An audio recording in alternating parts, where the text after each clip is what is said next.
नमस्कार दोस्तों। आज प्राइम मिनिस्टर मोदी ने अपनी होम कॉन्स्टिट्युएंसी वाराणसी से बेफिटिंग रिप्लाई दिया है ट्रंप को। इनडायरेक्टली बैड इकोनॉमी रिमार्क को काउंटर करते हुए कहा, India is on the way to becoming third biggest economy without naming president Trump directly.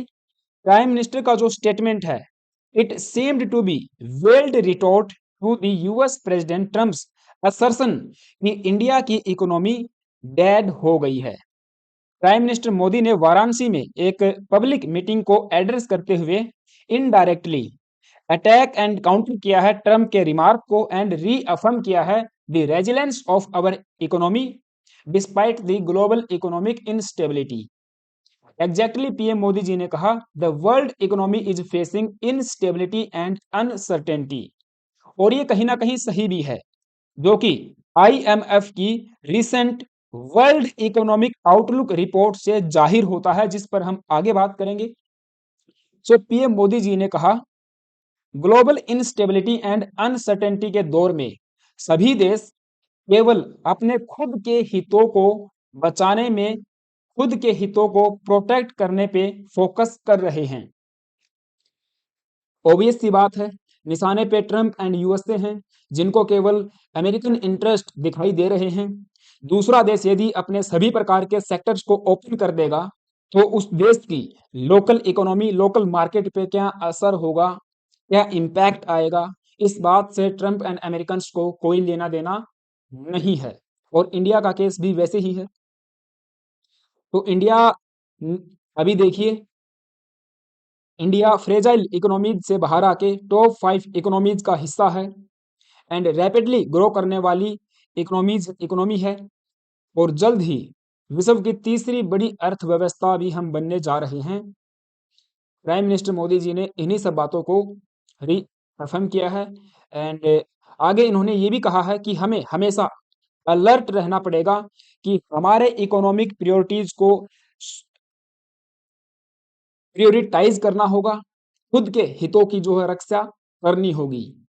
ऐसा पीएम मोदी जी ने वाराणसी की धरती से जो है कहा है। इसके अलावा इन्होंने ये भी कहा,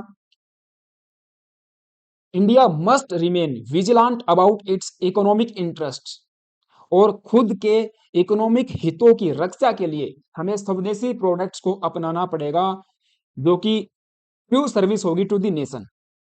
इन्होंने कहा था कि यदि हमें भविष्य में कोई सामान खरीदना है, नए सामान की बात हो रही है, यदि नया सामान खरीदना है, वो कोई भी सामान हो सकता है, तो ये देखना होगा कि वो सामान मेड इन इंडिया के तहत हो, लोकल मैन्युफैक्चरर्स के द्वारा बनाया गया हो, उससे लोकल इकोनॉमी बूस्ट हो रही हो एंड उस प्रोडक्ट में कहीं ना कहीं भारतीय का पसीना, भारतीय का मेहनत उसमें मिली हो।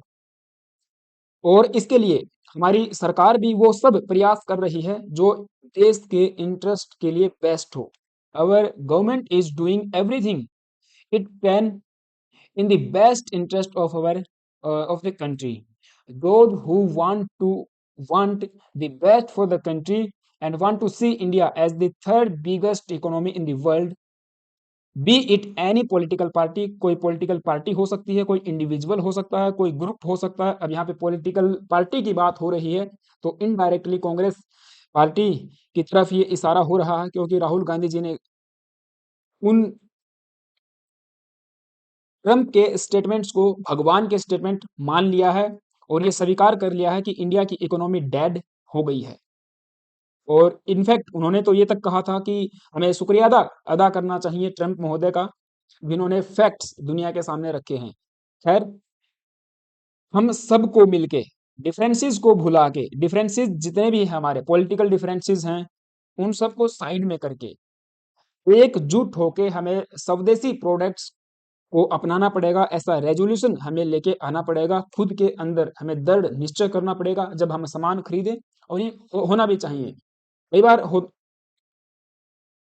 किसी भी प्रोडक्ट को परचेज करते वक्त हम नहीं देखते कि वो उसकी मैन्युफैक्चरिंग कहाँ से है। अब समय आ गया है जागने का। यदि इंडियन प्रोडक्ट है और बेस्ट क्वालिटी का है, अफोर्डेबल प्राइसेस में मिल रहा है, तो क्यों ना हम उसके ऊपर जाएंगे। We should and we must be vocal for local. तो पीएम मोदी जी ने भी यही कहा है, we need to become vocal for local, we will buy only those things that are made by Indians. और भारतीय लोगों का पसीना उसमें लगा है, मेहनत उसमें लगी है, उस सामान को हमें खरीदना है। और दूसरे क्या कह रहे हैं इस पे ज्यादा फोकस नहीं करना चाहिए। यदि आप फोकस करते हो ना, तो फिर आईएमएफ की जो रिसेंट रिपोर्ट आई है ना, इसको भी आपको मानना होगा। जैसा कि आप सबको पता है, इंटरनेशनल मॉनेटरी फंड आईएमएफ एक इंटरनेशनल ऑर्गेनाइजेशन है। ये हर साल, आई थिंक साल में 2 बार, वर्ल्ड इकोनॉमिक आउटलुक रिपोर्ट जारी करती है। साल में जारी करती है एक बार, उसी को शायद 6 महीने के अंतराल में अपडेट किया जाता है। इस बार की थीम रहने वाली है global economy tenuous resilience amid persistent uncertainty. अब देखिए, अमेरिकन संस्था ही कह रही है विश्व की अर्थव्यवस्थाओं में परसिस्टेंट अनसर्टेनिटी बनी हुई है। तो ये थीम रहने वाली है, और इन्होंने ये जो है रिपोर्ट जारी की है, बेसिकली इनका ये मानना है जो ग्लोबल ग्रोथ है, ग्लोबल ग्रोथ का जो प्रोजेक्शन है 2025 के लिए ये 3% रहने वाला है, एंड 2026 के लिए 3.1% रहने वाला है। एंड फर्दर आईएमएफ ने कहा है global inflation is expected to fall, global तो फॉल होने वाली है inflation, but US inflation is predicted to stay above the target. अब शायद मोदी जी ने पैसा दे दिया होगा इनको ये कहने के लिए।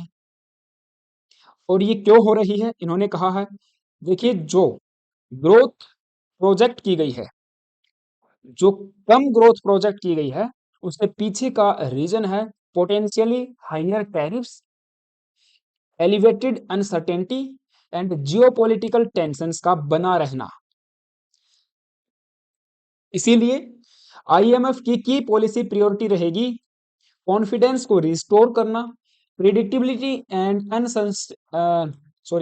सस्टेनेबिलिटी को बनाए रखना।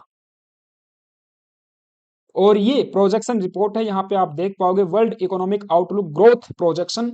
यहाँ पे बताया गया है जो वर्ल्ड का आउटपुट है वो 2025 एंड 2026 के लिए 3 और 3.1% रहने वाला है। जो एडवांस्ड इकोनॉमीज हैं, जैसे कि ऊपर वाली आप सबको नजर आ रही होंगी, यूएस, यूरो एरिया वाली, Germany, France, Italy, Spain, Japan, UK, Canada वगैरह वगैरह, इनका ओवरऑल रहने वाला है 1.5 and 1.6 for the fiscal year 2026। ऐसे ही जो इमर्जिंग मार्केट्स हैं, डेवलपिंग इकोनॉमीज हैं, जिसमें भारत शामिल है, चाइना शामिल है, उनका ओवरऑल रिजल्ट रहेगा 4.1 2025 के लिए एंड 4.0 रहने वाला है 2026 के लिए। अब इंडिया का जो ग्रोथ रेट इन्होंने प्रोजेक्ट किया है 6.4 दोनों सालों के लिए। हो सकता है आने वाली अगली रिपोर्ट में इसको और भी ज्यादा बढ़ा दिया जाए। और अब ये डिपेंड करता है हमारे ऊपर। ये रिपोर्ट तो पूरे विश्व के सामने है, सबको नजर आ रही होगी। अगर किसी डेड इकोनॉमी की ग्रोथ 6.4% सबसे हाईएस्ट है भाई, जितना इन्होंने यहाँ पे दिया है आंकड़ा, जिन जिन देशों को आप देख पाओगे सबसे हाईएस्ट ग्रोथ रेट हम लोग परसिस्ट कर रहे हैं, अचीव कर रहे हैं। तो ऐसे में यदि डेड इकोनॉमी होना इसी को कहते हैं ट्रम्प महोदय, तो बहुत अच्छी बात है। राहुल गांधी जी को भी शायद ये फॉर्मूला समझ नहीं आया होगा। ऑल राइट, जो भी है, आप सबका क्या मानना है मुझे कमेंट बॉक्स में जरूर बताना। वीडियो अच्छी लगी है तो एक लाइक कर सकते हो। चैनल पे नए आए हो तो प्लीज एक सब्सक्राइब करके जाना, बेल आइकन को प्रेस करना। Thank you, have a nice day.